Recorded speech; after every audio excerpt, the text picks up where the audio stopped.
बिस्मिल्लाहिर्रहमानिर्रहीम। अस्सलाम वालेकुम। कैसी है मेरी प्यारी प्यारी यूट्यूब फैमिली। अच्छा जी, हम आ गए छत पे और अभी भी हैं जी ये बंद, और जुम्मन उधर ही खड़ा था तो मैंने जल्दी से उसको बंद कर दिया क्योंकि वो इधर आ जाए तो ना सफाई करने देगा और ना वो टिक के खड़ा होगा, इस वजह से उसको कर दिया बंद। और रात को जी मौसम बड़ा प्यारा था और अभी भी देखिए बादल है।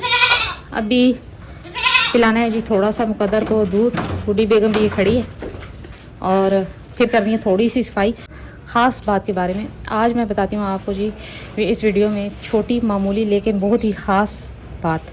और जी एक और मन्नत के बारे में भी न्यूज़ बतानी है। तो जी पहले करते हैं सफाई, फिर पिलाते हैं मुकद्दर को दूध वगैरह भी, और फिर इत्मीनान से खड़े होकर बात करते हैं क्योंकि जब तक ये इनका पेट नहीं भरेगा ये खामोश नहीं रहेंगी।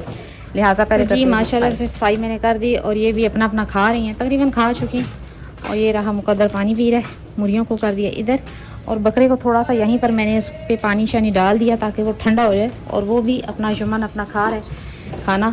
और ये तीनों भी अब ये पता नहीं क्यों इतना ज़्यादा लड़ने लग पड़ी, हालांकि पहले ऐसी नहीं थी, लेकिन अब जैसे जैसे बड़ी हो रही हैं जी तो मन्नत जो है वो घुमा के सींग मारती है और ये जो एक दूसरे के साथ ऐसे टकरे मारती हैं। अच्छा जी, मैंने कभी मुंह खोल खोल के तो मन्नत को नहीं देखा था, लेकिन अब देखा है तो माशाल्लाह से ये 2 दांत हो चुकी है, छोटे छोटे 2 दांत इसने निकाल लिए, यानी कि दोंदी हो गई।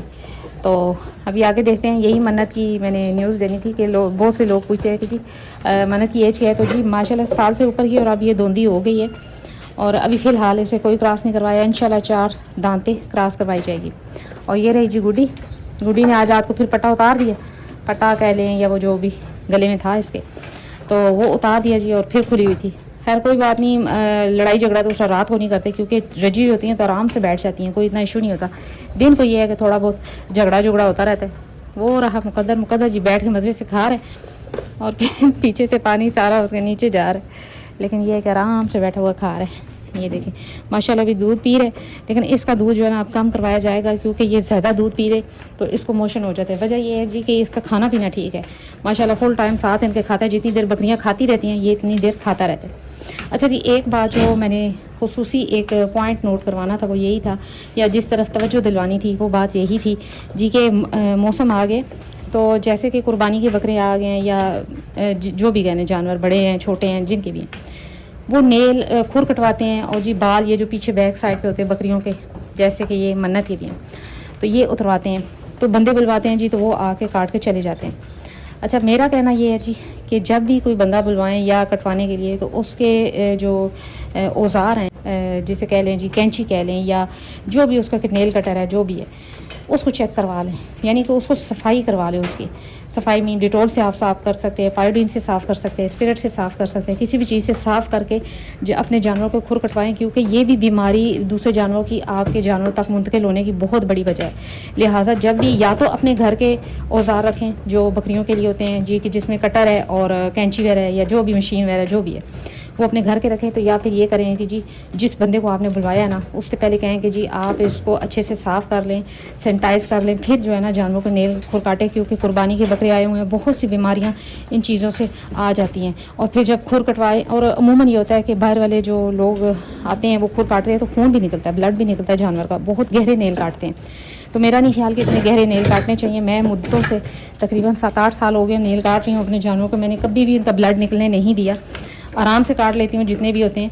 लाजमन नहीं है कि आप इतने गहरे कटवाएं कि जी ब्लड निकलना शुरू हो जाए और जानवर जो है वो चल भी सही ना पाए। तो ये अपने ही हिसाब कर लें कि आप अपना नाखून इतना गहरा काट लें कि जी हफ्ता आप बीमार रहें, आप किसी चीज़ को हाथ ना लगा सकें कि दर्द हो रहा है जी हाथों में। तो यही वजह है कि जानवरों के भी खुर कटवाएं तो इतने गहरे ना कटवाएं। और अगर खुदा न खासा ऐसा कोई सीन बनता है कि जिसमें ब्लड वगैरह निकल आता है तो आप फ़ौरन से पायोडीन, हल्दी या कोई इस तरह की चीज़ लगा दें। लेकिन सबसे बड़ी बात तो पहले ये है ना कि आपने अपने जानवरों को जब भी खुर कटवाने हैं या बाल कटवाने हैं, ट्रिम करवाने हैं, तो आपने ये करना है जी कि आपने उस बंदे को, अगर तो बाहर का कोई बंदा है तो आप वो कहीं से भी आ रहा है तो आपने, जाहिर है वो बकरियों के ही बाल काट रहे हैं या जानवरों के बाल काट रहे हैं, बड़े जानवरों के या नेल, तो आपने पहले ये करना है कि जी उसके जितने भी औजार है, चाहे वो कटर है जो भी है, वो उसको अच्छे से सैनिटाइज़ कर लें, या तो खुद आप डिटॉल पायोडीन लगा कर साफ़ कर दें, या फिर उस भाई से कहें कि आप खुद ही ये कर दें क्योंकि इससे भी बहुत सी बीमारियां आती हैं। मैंने रिसेंटली एक वीडियो देखी जिसमें एक भाई थे, कराची के हैं, मुझे नाम नहीं पता, लेकिन उनकी वीडियो मैंने देखी। उनका छतरा था, पिछले साल की वीडियो, तो मैंने मेरी नज़र से अब गुजरी, छतरा था तो वो कहते हैं जी हंसता खेलता बिल्कुल ठीक ठाक, और वो भाई जी आए तो कटिंग करने वाले खुर वगैरह, तो वो खुर वगैरह बना कर गए, और ऊपर से भेड़ था, शीप थी यानी कि, तो वो जिसे कहते हैं दुम्बा था, तो उसने बाल भी काटे उसके सारे। तो वो जी कहते बिल्कुल ठीक ठाक मैं उसको बांध के गया हूँ जी, साफ़ हो गया, नहलाया उसको, सारा कुछ करके। तो जब शाम को वापस आया हूँ तो देखा तो वो मरा हुआ पड़ा था, यानी एक्सपायर हो चुका था। और कहते हैं मैं बड़ा परेशान हुआ जब उसका अल्ट्रासाउंड, वो जिसे कहते हैं पोस्टमार्टम करवाया, तो वो बिल्कुल ठीक था, मतलब कि कोई उसमें वैसा कुछ भी नहीं था। तो जब वैसे ही एक वजह बनी, जहन में आई बात, तो जी जब उससे पूछा बंदे से कि आप किधर से आए थे, पहले किस जानवर के आपने बाल वगैरह बनाए या जो भी किया, तो उन्होंने बताया जी कि घोड़ा था, और शायद कुत्तों के मैंने वो जो करवाते हैं, फैंसी कुत्तों की भी कटिंग वगैरह करवाते हैं बालों की, उस टाइप के बाल वगैरह उतारे, तो मैं इधर आ गई। अब बात छोटी सी है, ज़िंदगी मौत अल्लाह के हाथ में, लेकिन पॉइंट है, अगर आप समझदार हैं तो इस चीज़ को समझ सकते हैं कि एक सुई से, एक छोटी सी नीडल से अगर एक बीमारी दूसरे जिस्म में मुंतकिल हो सकती है, तो एक कटर से, नेल काटने से, जो कि वो इतने गहरे काटते हैं कि ब्लड निकल आता है, तो क्या उससे मुंतकिल नहीं हो सकती जानवरों की बीमारी दूसरे जानवर में। तो ये बस एक पॉइंट था जिसकी तरफ मेरी कोशिश थी कि तवज्जो दिलवाई जाए। मैंने तो खुद कटर और कैंची रखी हुई, मैं तो कैंची से ही बाल काटती हूँ। तो अब इंशाल्लाह इनके काटने हैं, और कटर से मैंने इनके खुर भी बनाने हैं खुद ही, क्योंकि मुझे तो आराम नहीं आता जब तक मैं खुद ना इनका काम कर लूँ।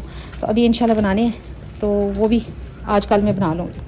तो ये पॉइंट था, एक छोटी सी बात थी, आपको याद दहानी करवानी थी कि जिस भाई ने शो किया हुआ छतों पे हैं और उन्होंने बाहर से बंदे बुलवाने कटर लेकर आएंगे, जो कि अपने औजार लेकर आए, तो उनसे पहले कहें जी कि आप अपने और आप उनको सैनिटाइज़ कर लें तो ज़्यादा बेहतर है। बाकी ज़िंदगी मौत और बीमारी, ये आना जाना, ये सब अल्लाह के हाथ में, इंसान सिर्फ कोशिश कर सकता है और समझदारी दिखा सकता है। बाकी इस सब नफ़ा नुकसान सब कुछ जो है ना रब के हाथ में।